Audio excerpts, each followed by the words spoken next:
Hello नमस्कार friends, हमारे channel में आपका स्वागत। हम आपको बहुत ही महत्वपूर्ण जानकारी देने वाले हैं अतिथि शिक्षकों के नियमितीकरण को स्थायी नियुक्ति को लेकर।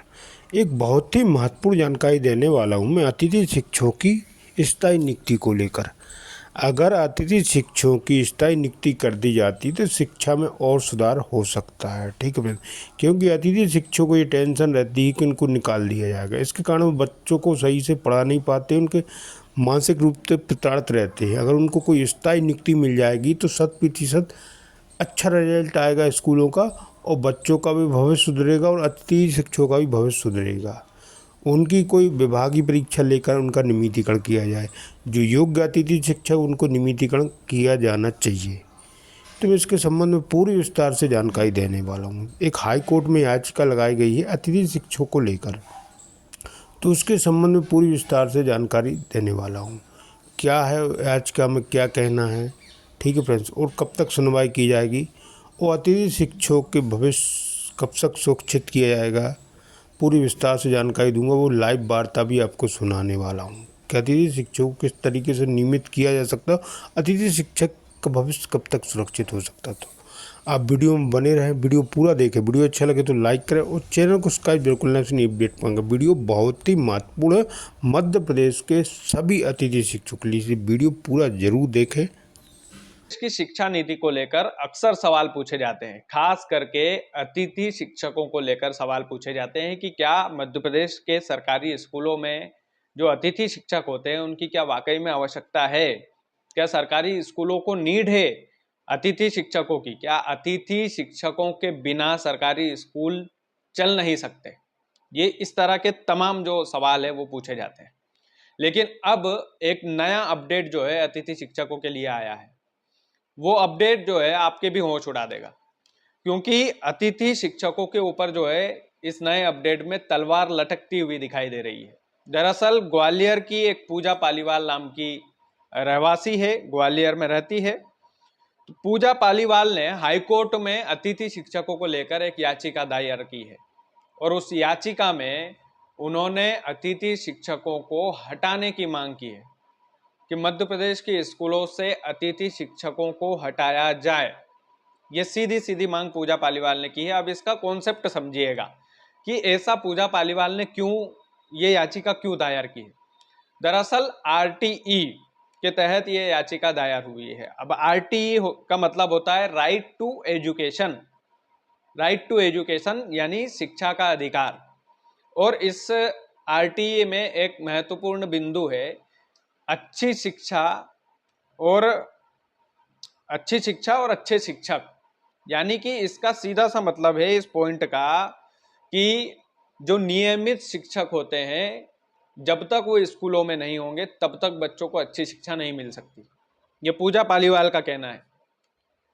जब तक अच्छे शिक्षक नहीं होंगे, नियमित शिक्षक नहीं होंगे, रेगुलर शिक्षक नहीं होंगे, एक्सपीरियंस वाले टीचर नहीं होंगे, तब तक स्कूलों में बच्चों को बेहतर शिक्षा नहीं मिल सकती। और बेहतर शिक्षा का अधिकार हर बच्चे का है।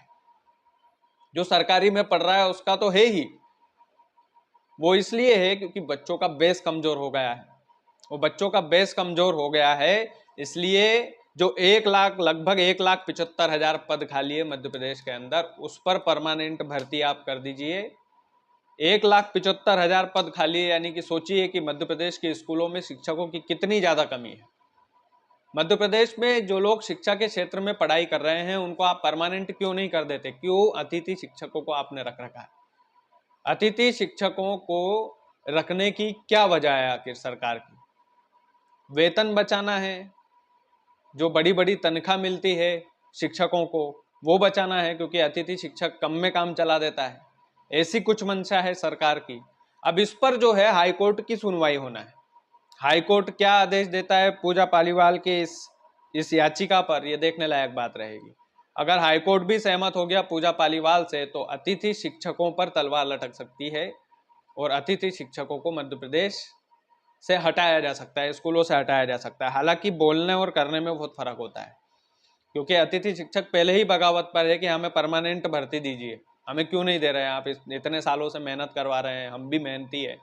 और ऐसा नहीं है। देखिए ऐसा नहीं है कि सभी अतिथि शिक्षकों का बेस कमजोर है, लेकिन ज्यादातर अतिथि शिक्षक जो है वो इस बात के टेंशन से उबर ही नहीं पाते हैं कि वो परमानेंट होंगे कि नहीं होंगे।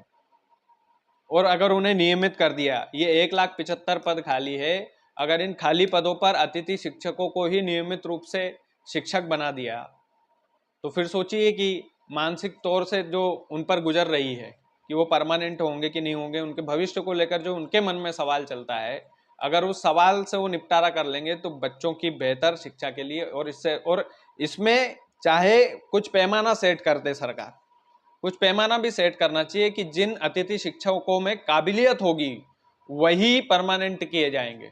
ऐसा नहीं है कि सभी अतिथि शिक्षकों को भर्ती कर लिया जाएगा।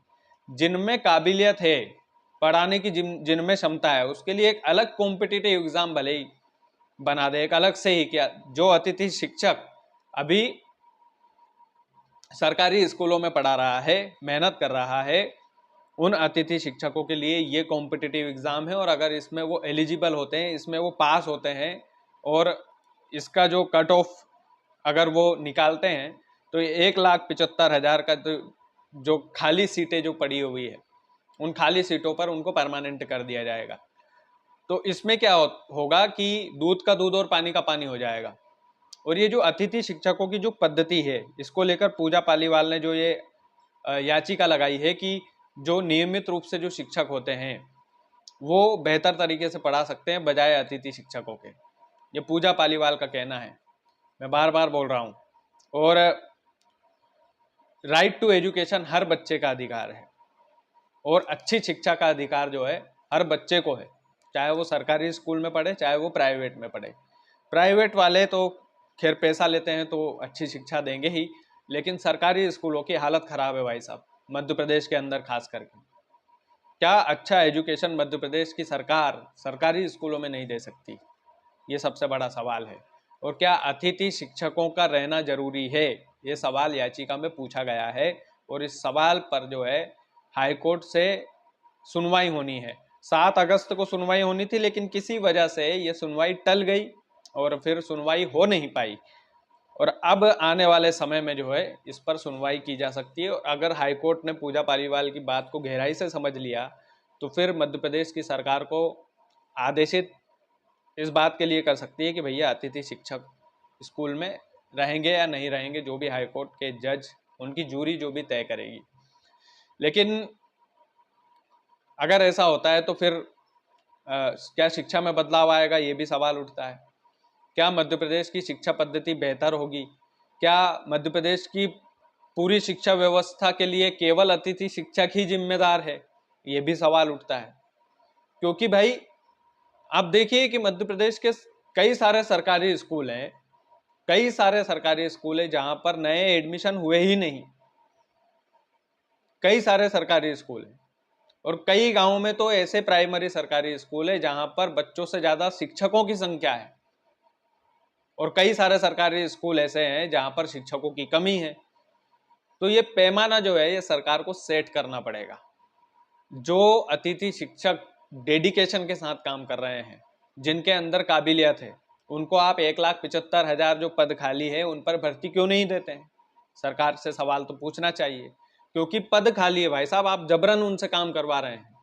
आप उनको परमानेंट कर देंगे तो उनकी मानसिक स्थिति भी एक ये रहेगी कि नहीं यार हम परमानेंट हो गए। और आप अगर एग्जाम लेते हैं उनकी अलग से, अतिथि शिक्षकों की ही कॉम्पिटिटिव एग्जाम अगर ऑर्गेनाइज करवा सकते हैं मध्य प्रदेश की सरकार, अगर ये निर्णय ले ले कि भैया आपको यदि परमानेंट होना है तो परीक्षा देनी पड़ेगी और परीक्षा में पास होना पड़ेगा, क्या ऐसा नहीं हो सकता है? यह है कि अतिथि शिक्षक अतिथि में लगने के लिए भी पढ़ाई करके ही आता है, नहीं तो कई सारे लोग बोल देंगे भैया आपको ये जानकारी नहीं है, क्योंकि कमेंट में कई सारे ज्ञानी लोग आते हैं।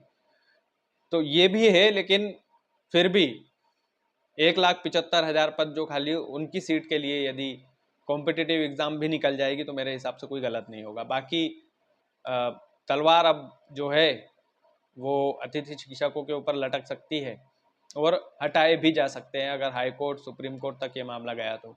बाकी आप